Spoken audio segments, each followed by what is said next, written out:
नमस्ते बच्चों। आज हम करेंगे निबंध नंबर 2 महंगाई। आपको इसे अपनी कॉपी में करना है। देखिए, हम इसे एक बार पढ़ लेते हैं। आज़ादी के बाद से महंगाई हमारे देश की प्रमुख समस्याओं में से एक रही है। भारत एक गरीब देश है। यह अभी प्रगति की राह पर आगे बढ़ रहा है। भारत की आबादी का लगभग 40% भाग गरीबी की सीमा रेखा के नीचे रहता है। पिछले कुछ वर्षों में महंगाई का साम्राज्य बड़ी तेजी से बढ़ा है।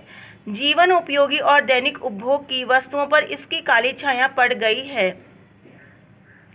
आवश्यक व उपभोग की वस्तुओं के दाम आसमान को छूने लग गए हैं। ऐसे में लोगों का निर्वाह करना भी दिन प्रतिदिन कठिन होता जा रहा है। निम्न और मध्यम वर्गीय व्यक्ति इस महंगाई की चक्की में पिस गया है। एक बार बढ़ने के बाद कीमतें कम होने का नाम ही नहीं लेती। इसका अंत कहीं नजर ही नहीं आता। महंगाई ने आज स्थिति को गड़बड़ा दिया है। एक और उसने बड़े बड़े नवधनाढ्यों को जन्म दिया है, तो दूसरी ओर भूखे नंगे साधन विहीन लोगों को भी। जीवन की साधारण सुख सुविधाओं को भोगने में भी गरीब समर्थ नहीं है। रुपये का मूल्य आज कम होता जा रहा है।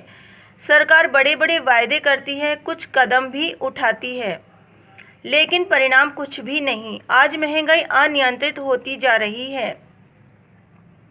स्वयं सरकार ने उपभोक्ता वस्तुओं के दामों में बढ़ोतरी की है। कोयला, खाने और जलाने का तेल, गेहूं, चावल, चीनी, चाय, साबुन, दालें, कपड़ा, दूध आदि सभी वस्तुओं की कीमत लगातार बढ़ रही है। नियंत्रित वस्तुएं बाजारों में उपलब्ध नहीं हैं। राशन की दुकानों पर घटिया और मिलावटी चीज़ें मिल रही हैं। ऐसी हालत में आम आदमी क्या करे?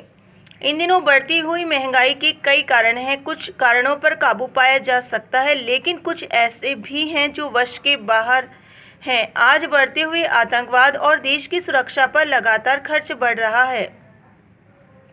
उसे टालना असंभव ही है। दूसरी तरफ देश में बढ़ने वाला भ्रष्टाचार और मुनाफाखोरी इस समस्या को बढ़ाने का सबसे बड़ा कारण है।